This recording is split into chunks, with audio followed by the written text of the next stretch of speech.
Thank you very much for being with us tonight. It's very kind of you. Thank you. Let me ask you, first of all, what do you think of Donald Trump as a president so far? And what do you think about the world reaction to his presidency so far? Well, of course, he was elected by the American people.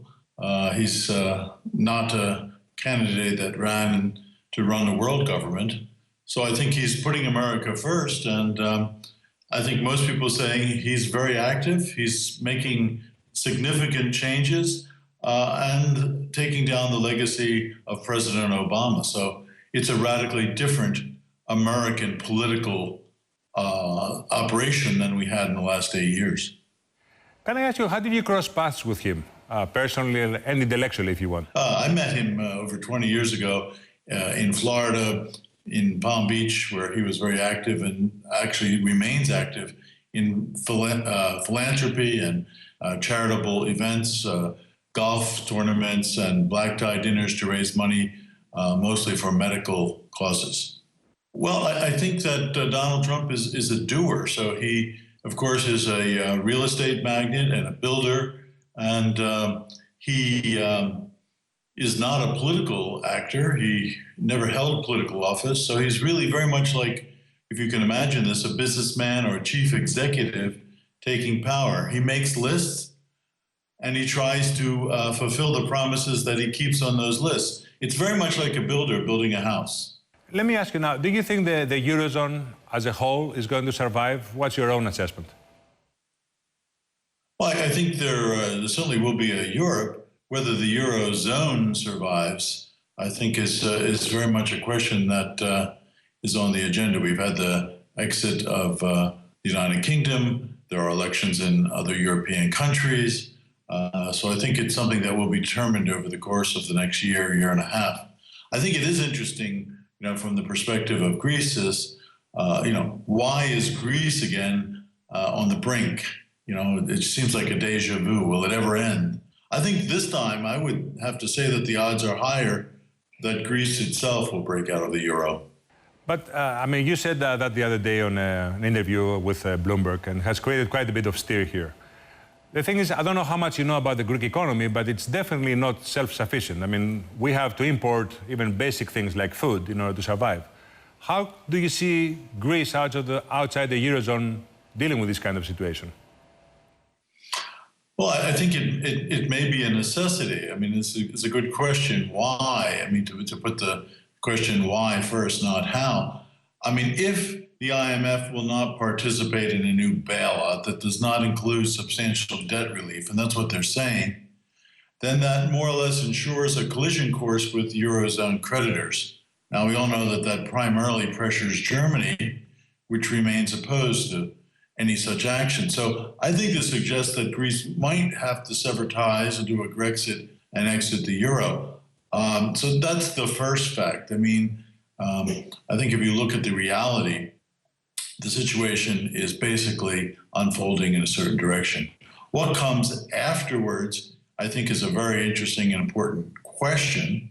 I think we have to face some facts. The first one is that the harsh austerity programs have been a complete failure.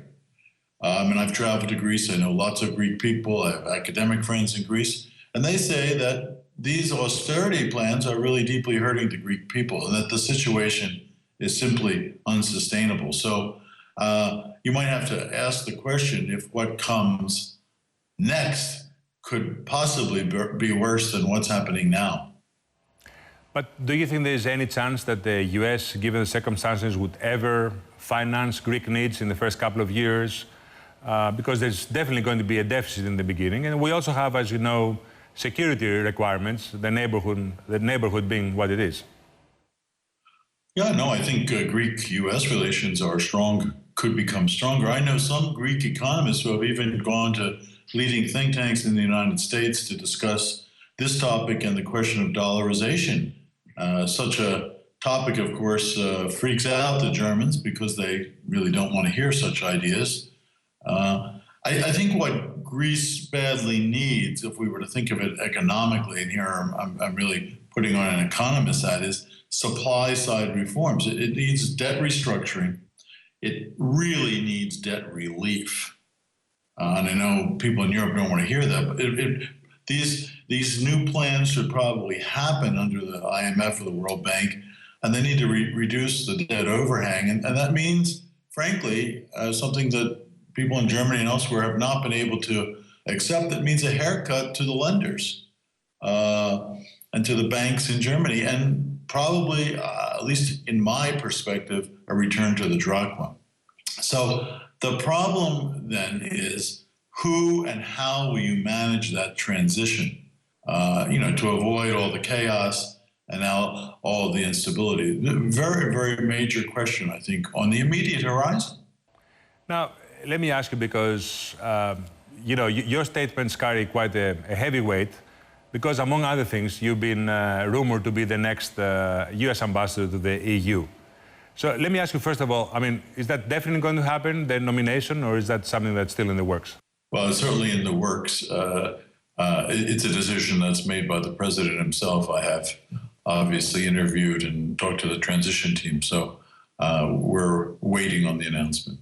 And let me ask you, because, it should be clear, to our audience and to opinion makers here in Athens. When you express this opinion about, us going back to the drachma and so on, is this something which is sort of authorized by the Trump administration? Is this a Trump position, in other words? Well, it's not something that I have discussed at all with President Trump or the State Department or anyone in the Treasury. But, I would remind your audience that no one less than President Trump himself about a year ago tweeted, and I would quote that, "The Greeks are wasting their time in the Eurozone." So you have it directly from the person. You don't need an intermediary. I personally think he was right. I'd also say that this probably should have been instigated 4 years ago, frankly. It probably would have been easier or simpler to do. So I also look at the polls, and in Greece, I'm actually, moderately surprised to see that now the majority of Greek citizens themselves in a recent poll say that it was wrong to join the euro in the first place. Now you can't put it back in time, but the question is, what does it look like going forward? But if you look at some recent polls also, the overwhelming majority is still supporting the euro, not the drachma, not the return to the drachma, at this point. Well, I guess the polling that I've seen recently suggests otherwise. Maybe there's some ambivalence in polling, and maybe we shouldn't put too much stock in any given poll. And let me also ask you, what do you think the U.S.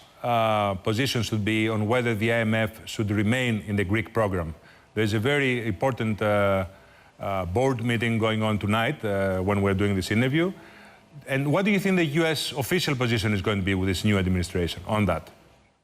Well, we'll see if it changes. My sense is that over time it could change, and that the U.S. is going to basically push the IMF in the direction of the kinds of reforms I've been suggesting, and a more substantial debt restructuring, including debt relief.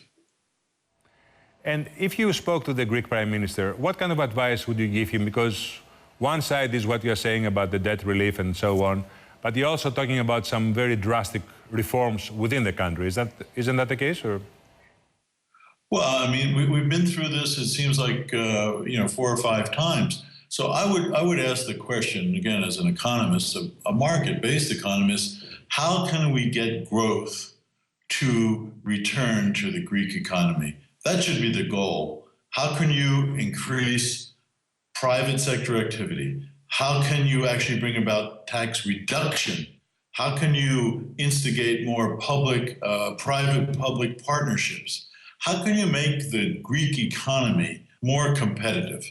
That would be the set of questions I'd be asking. They're not really politicized questions. Those are economic questions.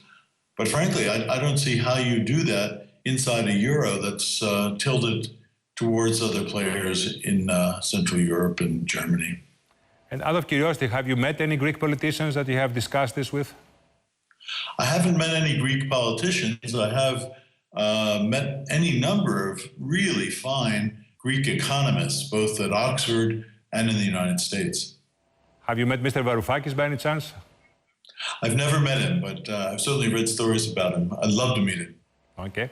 And finally, let me ask you, there's been quite a bit of reaction to your potential nomination in Europe, as you know. Did you expect that, and how are you going to deal with it once you're nominated? Well, we're not trying to ruffle any feathers. We're simply stating that under the Trump administration, there will be some different attitudes towards multilateral institutions, and particularly to supranational organizations. So the relationship with the EU will certainly be different. Obviously, President Trump himself favored Brexit, so he's not suggesting that it's right or one size fits all. What we'd like to see is various countries in Europe make that democratic decision for themselves. And finally, where I started from, your prediction, your honest prediction about whether the Eurozone and the European Union as a project is going to survive the next decade? Oh, the next decade? Well, that is a very long-term prospect. My sense is that the euro is in a real problem zone. There'll be parity with the dollar, and there could potentially, given political situations around Europe, even be a euro collapse. As to the future of the European Union, I think that it will probably, there are 3 or 4 different voices, even within Brussels itself. It will probably take a different shape and form than it has presently. Professor, thank you very much. I really appreciate you being with us tonight. Thank you.